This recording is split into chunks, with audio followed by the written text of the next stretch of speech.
त्यामुळे आलाय उत्साह. श्रीमुळे. श्रीला सुचलं ना म्हणून. हो, पण काय सुचलं श्रीला?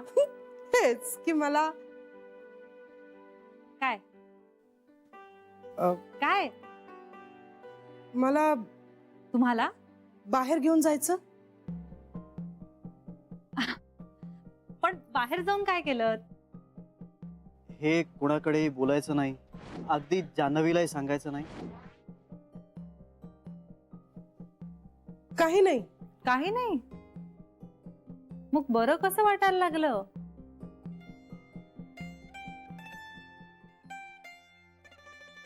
छोटी आई, किती लाजताय? सांगा ना, काकांना भेटायला गेला होतात ते. असंच जरा बाहेर गेले ना, मोकळं वाटलं, वातावरण बदललं म्हणून. हो, ते तर होणारच होतं. हम्म. पण कशामुळे ते सांगतच नाही आहात तुम्ही? विघ्नेश्वरामुळे. विघ्नेश्वरामुळे? हो. तुला काय वाटलं? विघ्नेश्वरालाच गेले होते ना मी. श्रीने आपणहून दिलं मला. आणि मग? मग काही नाही, मग आम्ही घरी आलो. असं कुठे जाणार ना. म्हणजे आम्ही गेलो, मग श्रीला कसली तरी मीटिंग का काहीतरी होती म्हणून तो निघून गेला. मग परत मला न्यायला आला, गाडीत बसवलं आणि आम्ही घरी आलो. इतकंच? हो हो, इतकंच. चहा घेणार आहेस का? नाही, संध्याकाळी झालाय. हो. ठीक आहे, मी हातपाय धुवून येते लगेच.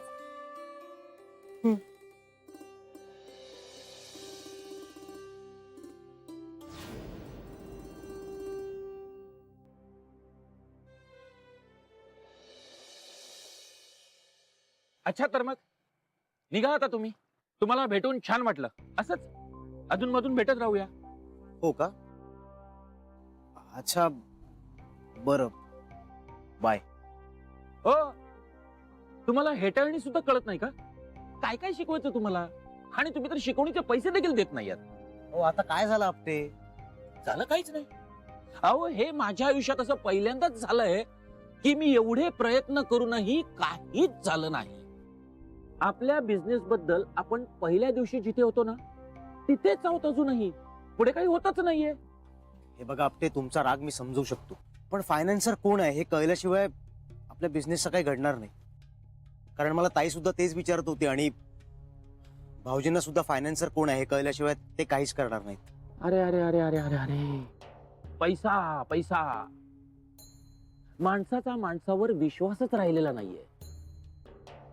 पैशावर ठरतं सगळं. जिद्द, महत्वाकांक्षा गौण आहे सगळं, गौण. आपले बिझनेस करायचा म्हणजे फायनान्सर कोण हा प्रश्न उभा राहतोच ना. तुम्ही एक काम करा ना, त्या फायनान्सरची आणि माझी गाठभेट घडवून द्या ना, म्हणजे पुढचं सगळं काम मी पटकन करतो. खरंच भेटवू त्याला? हो. स्पायडरमॅन भेटतो का हो ज्याला त्याला?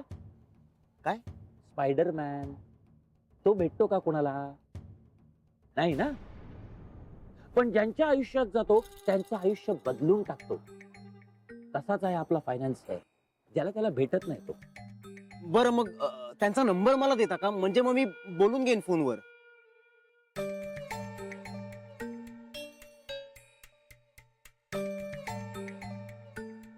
नंबर नाही, पण मी तुम्हाला दाखवू शकतो. दाखवू शकतो म्हणजे? तो बघा, फोनवर बोलत आहेत ना ते राजबिंडा माणूस. अहो, तेज पहा चेहऱ्यावरच. पैसा गाठीला बांधून आहे. तुम्हाला सांगतो, परदेशात त्यांचे अनेक व्यवसाय आहेत. चहाच्या टपरीपासून ते फर्निचर पर्यंत असा एकही व्यवसाय नाही जो यांनी केलेला नाही. हा अहो, असा माणूस भेटायला भाग्य लागतं. पण आपटे ते इथं का भेटतायत? अहो इथे का भेटतायत म्हणजे अहो त्यांना इथेच व्यवसाय करायचा आहे. नाही नाही, तसं नाही. म्हणजे एवढा श्रीमंत माणूस आणि बस स्टॉपवर, म्हणजे हे बसने प्रवास करतात? साधी राहणी आणि उच्च विचारसरणी. आता श्री साहेब नाही का बसने प्रवास करत म्हणून ते काय गरीब आहे? या तुम्ही आता निघा. नाही म्हणजे जर मी आता इथे आहेच तर भेटून घेतो ना त्यांना. सिंड्रेलाची गोष्ट माहितीये तुम्हाला? सिंड्रेला 12 वाजेपर्यंत तिची वेळ असते. एकदा ती वेळ संपली की ती गायब होते. तशीच आता तुमचीही वेळ झाली आहे, तेव्हा तुम्हीही गायब व्हा. पण आपटे, या निघा आता तुम्ही.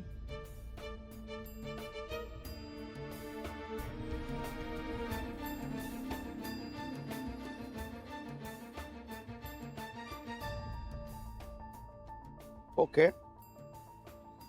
Okay. ठीक आहे. I'll call you back.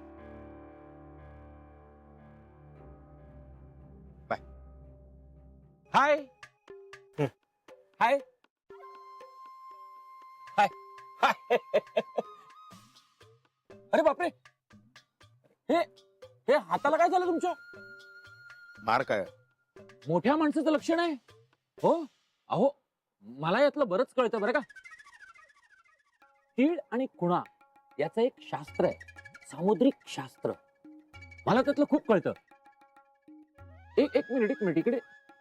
काय करताय? नाही, तीळ आहे तो.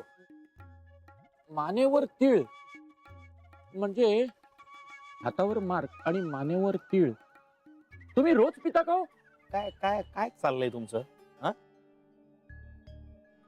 मी तुमच्याशी सभ्यपणे बोलतोय आणि हा काय आगाऊपणा चाललाय तुमचा?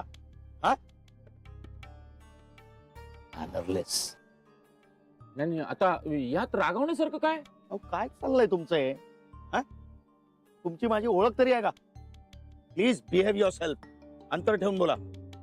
हे बघा, तुमच्या या अशा फालतू वर्तनामुळे आपल्या देशाची जगात काय प्रतिमा आहे माहिती आहे ना तुम्हाला? हो नाही चुकलो. हा हो, पण परत असं होणार नाही. किती वेळा सांगितलं या इथं, आपली माणसं आहेत, जुळवून घेतील, होईल सवय. पण नाही, कोणी यायलाच तयार नाही इथे.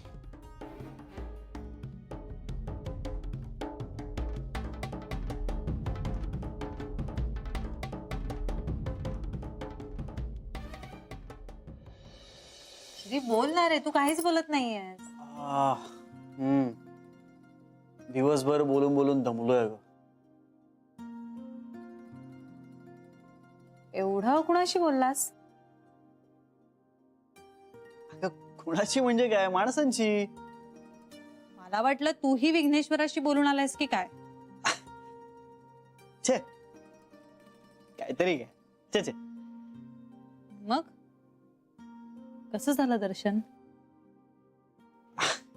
दर्शन मस्त. काय मिळाला प्रसाद? छोट्या आईची बरी झालेली तब्येत. छोट्याई एकदम खुश ना? आणि मग तिथून पुढे काय केलं? तिथून पुढे काय करणार बायको? छोट्या आईच्या तब्येतीकडे बघता आम्ही पुढे काय केलं असेल असं तुला वाटतंय? मला काय माहिती, तूच सांग. अरे घरी आलो आम्ही. हो हो. बरं, तू मला म्हणाला होतास तू मला काहीतरी सांगणार आहेस. तुझे हे प्रश्न थांबले ना तर मग सांगेन. ओके, मी गप्प बसते. तू सांग, आज कोणीतरी खास भेटलं का तुला?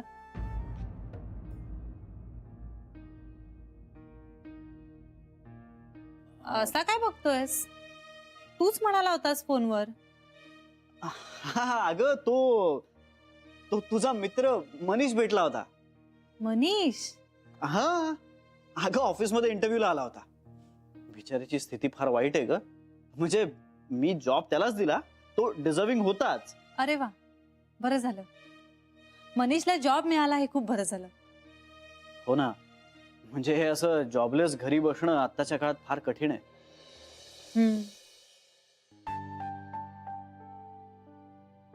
बरं ऐक ना, अजून काय?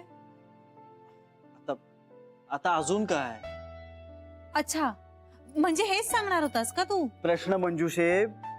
ऐक, मी आजीकडे जाऊन डोक्याला तेल लावून घेतो. अरे ऐक ना. नको, आता नको, नंतर आलो. बाय. अरे, आलो.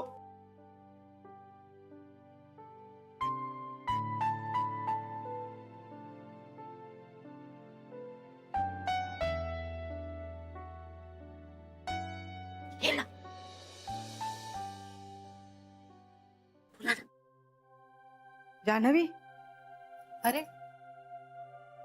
तुझ्याशी ना बोलायचंय. म्हणजे एका गंभीर विषयावर बोलायचंय, श्रीबद्दल.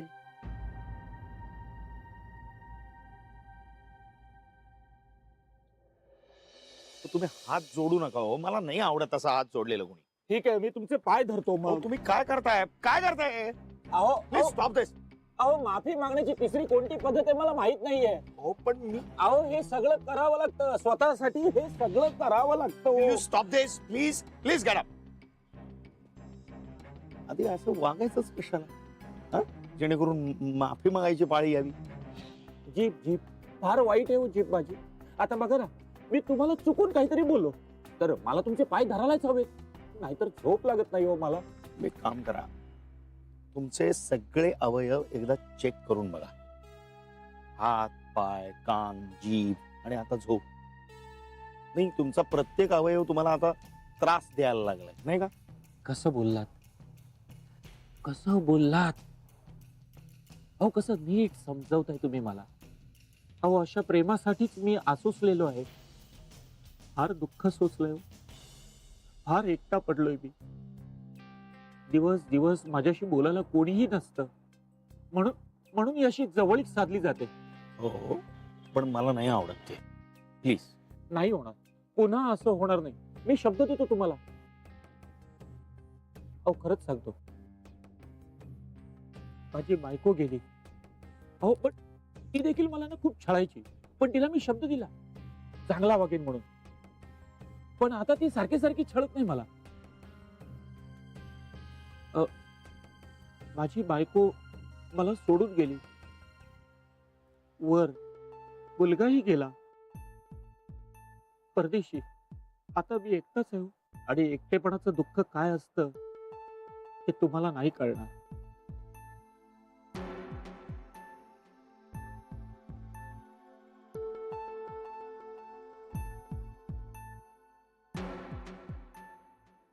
फार फार वाईट चाललंय हो. होईल, सगळं ठीक होईल. अहो, होणारच होतं. अहो, एका मुलीशी माझं लग्न होणार होतं. मी तिच्याशी प्रेम केलं, पण तिनं मला लुबाडलं हो. अहो, माझ्या पैशातून तिने वडिलांच्या गुडघ्याचं ऑपरेशन करून घेतलं. आणि माझ्यापेक्षा श्रीमंत माणूस भेटल्यावर अंगावरचं झुरळ झटका बरा तसं झटकून टाकलं हो मला.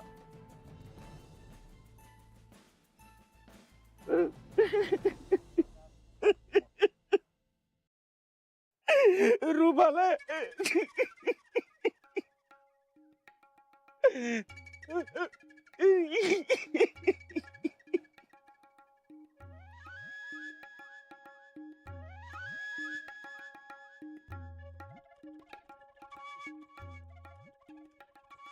डिस्गस्टिंग. काय बोलला? नाही, काही नाही. तुमचा प्रॉब्लेम काय? तुम्हाला काय करायचंय? दूर. मला तुमचा प्रॉब्लेम दूर करायचा आहे. माझ्याकडे भरपूर वेळ आहे, माझ्या खूप ओळखी आहेत, आणि महत्वाचं म्हणजे माझ्यावर विश्वास ठेवण्याच्या लायकीचा माणूस आहे मी.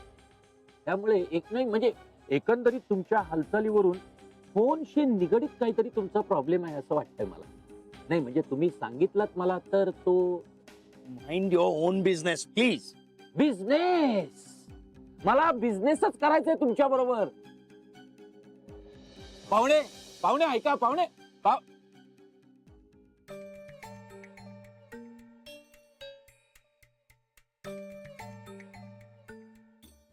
वाह, सेंटर एकदम भारीच आहे.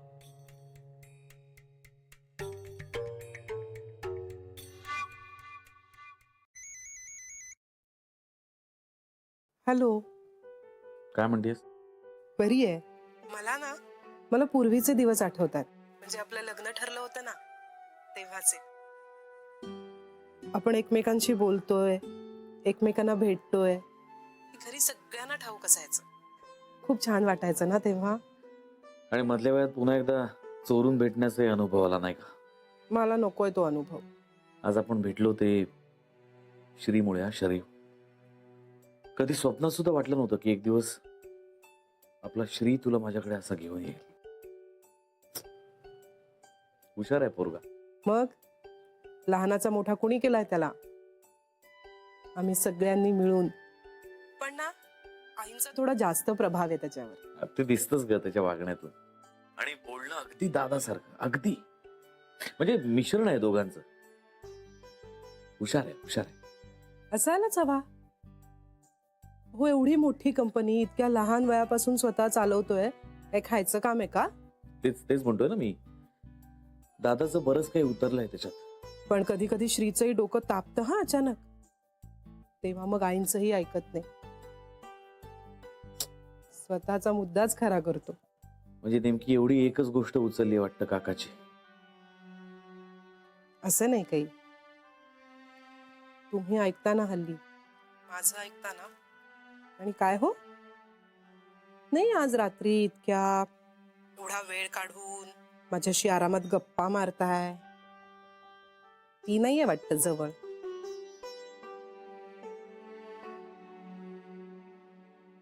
नाही, ती यायला पैसा लागतो जवळ. उडवा ना मग. आता जितके काही पैसे शिल्लक राहिलेत ना जवळ ते सगळे उडवा तिच्यावर. Hello hello. ऐक.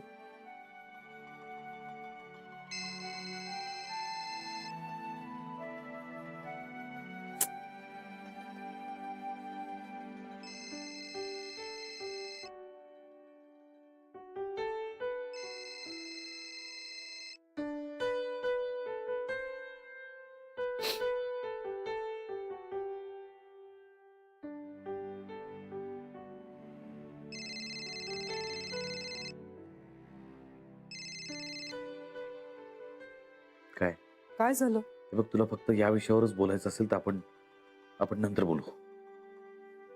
नाही काय आहे शरा, मी प्रयत्न करतोय. आणि मी असा आहे ना. पण तुम्ही जसे आहात ना तसे श्री आणि जान्हवी तुम्हाला नाही स्वीकारणार. श्री तुम्हाला असा स्वीकारणार नाही. माझं काय हो, माझं प्रेम आहेच तुमच्यावर. तुम्ही जसे आहात तसे मला आवडताच. पण विचार करा, श्रीने अगदी चुकून हा किंवा अनवधानाने तिच्या सकट तुम्हाला पाहिलं तर काय होईल? आज इतक्या वर्षांनी श्री तुमच्या दारापाशी आलाय, त्याला तुम्ही असा इतक्या सहजपणे जाऊ देणार आहात का? श्री जितका हळूवार दिसतो ना तितका तो कठोरपणे पण वागू शकतो. मी म्हटलं ना तुम्हाला, कधी कधी तो आईंचं सुद्धा ऐकत नाही जेव्हा त्याचा मुद्दा बरोबर असतो. माझं काय हो, बघा मी श्री बरोबर, जान्हवी बरोबर, घरच्या सगळ्यांबरोबर आहेच. पण आता तुम्ही ठरवा, तुम्हाला तिच्या बरोबर राहायचंय का श्री बरोबर? बघा ठरवा काय ते. ठेवते हा मी फोन.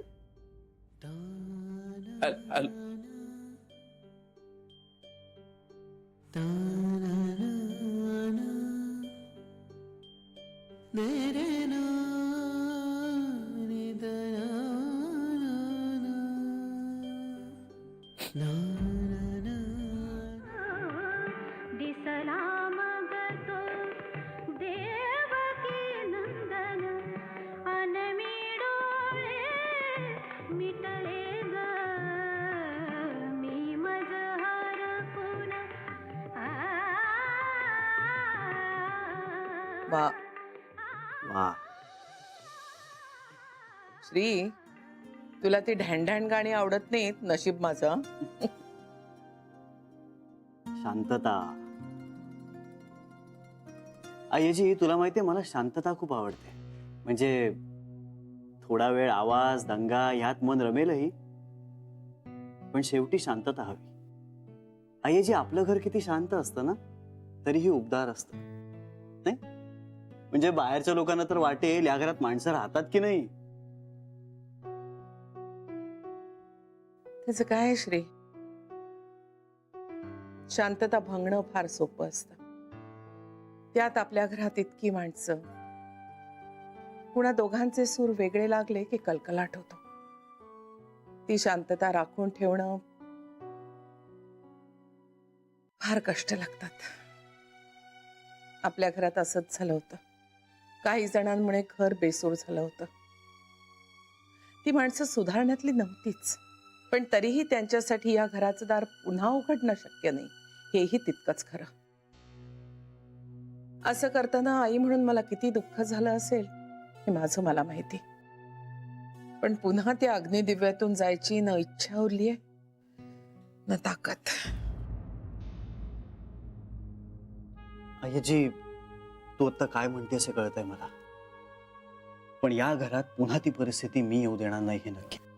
तुला त्या माणसांपासून त्या व्यसनापासून दूर ठेवण्याचा जीवापाड प्रयत्न केला. मला कल्पना आहे त्याची, आणि मी दूर राहीनच. रादर आपण सगळे राहू.